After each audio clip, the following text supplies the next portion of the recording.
Bienvenidos a esta nueva edición de Cuestionario. El día de hoy estamos con Eliana Ortiz, estudiante de Derecho de la Universidad de las Américas Puebla, y con Belén Jiménez, estudiante de Ciencia Política y Relaciones Internacionales de la Universidad de las Américas Puebla. Y hoy vamos a discutir sobre temas bastante interesantes, tanto en materia internacional como en materia nacional.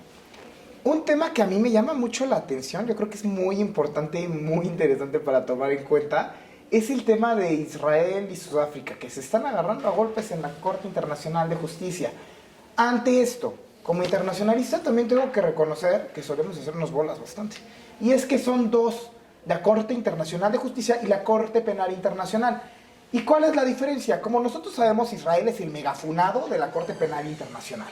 ¿Por qué? Porque individuos han estado mandándole demandas a Israel, pero estas no son tomadas en cuenta. Pero la diferencia entre la Corte Penal y la Corte Internacional de Justicia es que la Corte Internacional de Justicia es un choque entre dos, ¿no? Es un choque entre estados, y la cuestión aquí es que Sudáfrica firma en el año 1948, junto con todos los que están en la Convención Internacional de Prevención del Genocidio, en el que también está Israel, por supuesto, pues claro, por eso se creó, esta convención importantísima. Y la cuestión aquí es que de todos los que están ahí, que son la mayoría de los países europeos, ¿por qué Sudáfrica es la única que se atreve a denunciar? Bueno, ¿quién como Sudáfrica, después de que vivió en carne propia lo del apartheid, se está dando cuenta de que hay un genocidio efectivo de Israel en contra de Palestina?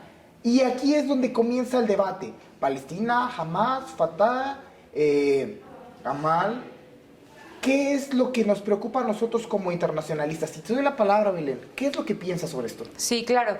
Pues en primera instancia admiro mucho a Sudáfrica y el hecho de que haya decidido comenzar este proceso de denuncia de lo que ha sucedido. ¿Por qué? Porque, o sea, creo que se requiere de mucha fuerza sabiendo lo que se aproxima. Es decir, siento que ahorita en este momento como internacionalista todo el mundo está en tensión de lo que puede llegar a pasar, tanto lo que está pasando ahorita en Israel, lo que está pasando en Ucrania, Rusia, etcétera, lo que pasa con Taiwán y China. En fin, siento que todo se está volviendo como una potencia y puede llegar a estallar en cualquier momento, pero cabe mencionar que igual, mientras tú estabas diciendo este diálogo de lo que pasa con Sudáfrica y todo esto, me llegó a la mente como el hecho de pensar que a veces solemos pensar o tener esa idea de África como inferior, ¿sabes? O sea, como el continente inferior, y creo que es totalmente erróneo. Es decir, África, a mi parecer, no soy experta en el tema, ni en estudios de África, ni mucho menos, pero considero que tiene un potencial impresionante. Va a llegar a ser un continente muy desarrollado por todas las riquezas que tiene, y para mí ha sido como el primer paso para detener lo que está sucediendo tal vez en Israel. O sea, para que la ONU realmente se ponga como las pilas y que comience a hacer esto, ¿no? Porque también tengo entendido que justo ayer leí una nota que decía que Colombia con Petro y al mismo tiempo Brasil con Lula también se declararon a favor de lo que Sudáfrica está demandando ahorita ante la Corte Internacional, lo cual para mí es un gran paso a seguir, y creo que ha sido un movimiento estratégico e importantísimo en las relaciones internacionales y en lo que está pasando ahorita con Israel y el genocidio que está cometiendo con Gaza. Claro, Corte Internacional de Justicia es algo bien interesante porque nadie se había atrevido antes, como bien mencionas, ahorita que se suban al barco Colombia, que se suba a Brasil, también como que incentiva, ¿no? Les da voz a los otros países. Nosotros tenemos claro que ante acusaciones de genocidio, pues nadie se tiene que quedar callado. Pero ¿quién se va a atrever a decirle algo a Israel? Cuando sabemos que Israel es la basecita de los Estados Unidos dentro del Medio Oriente. Muchísimas razones para las cuales no irte en contra de Israel en este ente tan importante como es la Corte Internacional de Justicia, teniendo en cuenta que, por ejemplo, este mecanismo ha sido utilizado en el año 2005, cuando Bosnia y Herzegovina se atreve a demandar a Serbia por la matanza de Srebrenica en el año 1997, en la guerra de Yugoslavia. Entonces, sabemos que esto dura muchos años, ¿no? para determinar realmente si es un genocidio, pero al final de cuentas se pueden tomar cierto número de sanciones. Otras cuestiones, como es el caso de los altos al fuego, yo creo que es muy importante, como bien mencionas, que cada vez se unan más, ¿no? Que cada vez más países digan, ok, yo soy Sudáfrica y yo tengo voz en la Corte Penal y yo tengo voz en el ágora internacional, ¿no? Porque nadie determina qué es un país más que el propio país. Entonces, aquí Claro. la pregunta te la lanzo a ti, Elian. ¿Cuál crees que sea el siguiente accionar ya en materia jurídica? ¿Qué crees que pueda lograr Sudáfrica? Porque los años pues, van a ser muchos, ¿no? En el que si determina que es genocidio o no. Pero Sí. ¿cuál crees que sea el siguiente paso?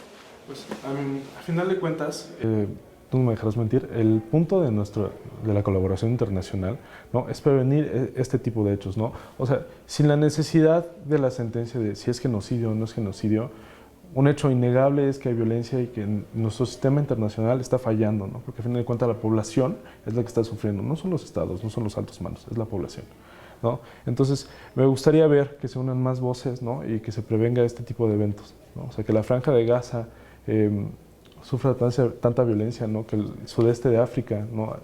Sufra de esa manera, no es permisible, ¿no? Claro. Y bien importante que tomes Franja de Gaza, ¿no? Yo creo que es curioso y es grotesco, más bien dicho, más que nada es grotesco, como Benjamin Netanyahu, quien es ahorita el primer ministro de Israel, se la ha pasado atropellando los derechos de los civiles palestinos. Y aquí lo importante es tomar con pinzas esto, ¿no? Sabemos que es Gaza y sabemos que al mismo tiempo también es Cisjordania, ¿no? Sabemos que Hamas es una organización política, es un partido político que viene de los hermanos musulmanes. Pero también sabemos que Hamas en realidad no es toda Palestina, ¿no? Y que no todos están a favor de ellos. Que si bien sí son terroristas, es tratar de atacar a Hamas, no acabar con la población. Tenemos en cuenta que, por ejemplo, Gaza, según los últimos informes de diciembre del 2023, todavía hay existencia de 1,000 cristianos que no son protegidos ni por Israel, ni son protegidos por los palestinos de Hamas. Pero cuando hablamos de Fatah, que era el Yasser Arafat, que de hecho fue Premio Nobel de la Paz, que protegía a los palestinos cristianos, a los palestinos ortodoxos, a los palestinos coptos, ¿no? Inclusive Arafat llegó a visitar iglesias ortodoxas, llegó a ser un gran amigo de franciscanos. Entonces, cuando nos ponemos a ver de este choque cultural, que a final de cuentas terminan siendo lo mismo, porque terminan siendo personas palestinas, ahí es cuando entra a consideración un actor muy importante que creo que se nos ha pasado, ¿no? Que es el caso del Líbano. El Líbano está siendo atacado por el sur, porque supuestamente ahí hay altos mandos de Hezbollah que están tirándole tierra a Israel y a sus mandatarios. Y aquí entra también la segunda cosa, cuando Israel ya no es acusado por ser Israel, sino que pasa la acusación como lo que pasó con los nazis, ¿no? Se disuelve la Alemania nazi y ahora va a ser atacado Benjamin Netanyahu y van a ser atacados los demás altos mandos del ejército y de la Mossad. Esto ya sería una demanda pues a individuales. Y aquí es cuando quiero preguntarte a ti, Belén, ¿cuál crees que sea más viable, la demanda Estado o la demanda particulares? Y en este caso, ¿crees que se extienda a los hechos ocurridos en Líbano y que actualmente también están ocurriendo en Irak y en Irán? ¿O que solamente se quede como algo regional de la pura Franja de Gaza?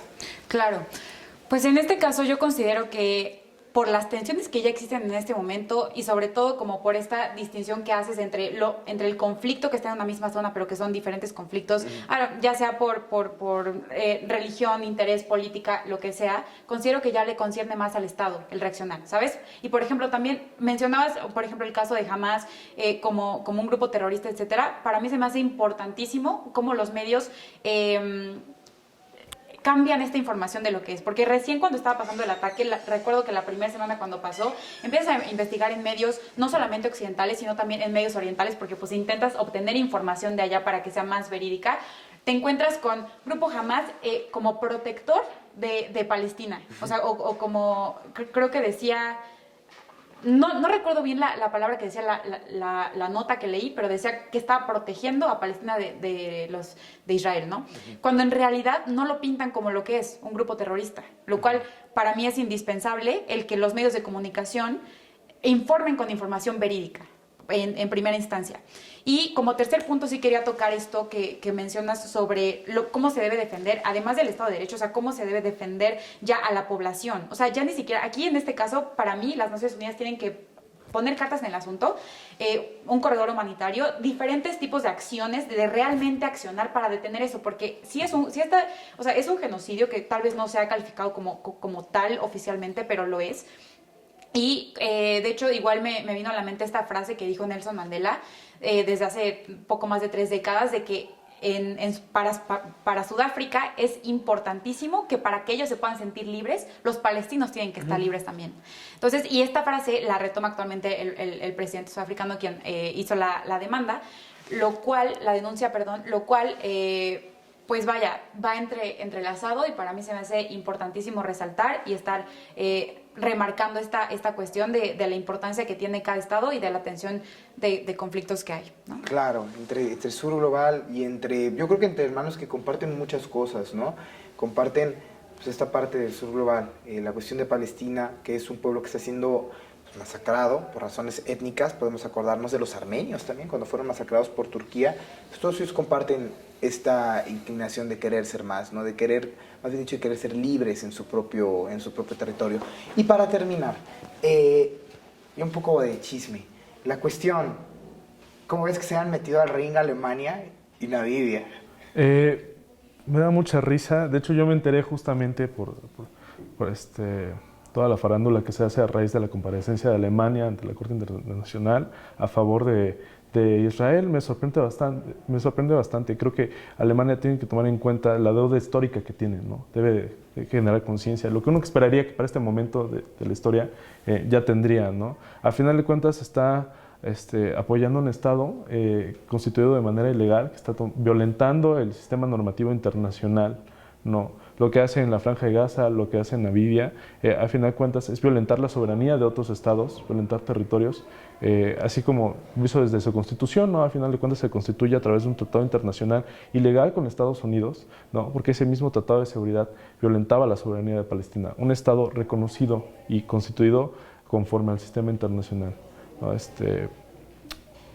Me parece chistoso, ¿no? Hilarante, ¿no? Y curioso, ¿no? Porque recordemos Israel, una de las cosas que realmente hizo que Israel fuera Israel fue el ataque al Hotel Rey David por parte de terroristas sionistas que se meten al hotel y terminan masacrando a actores políticos, ¿no? Y realmente dicen Israel es Israel, desde las intifadas. Pues hay que recordar que la Mossad, todo eso, Tikvah, todo eso tiene que ver con grupos paramilitares judíos.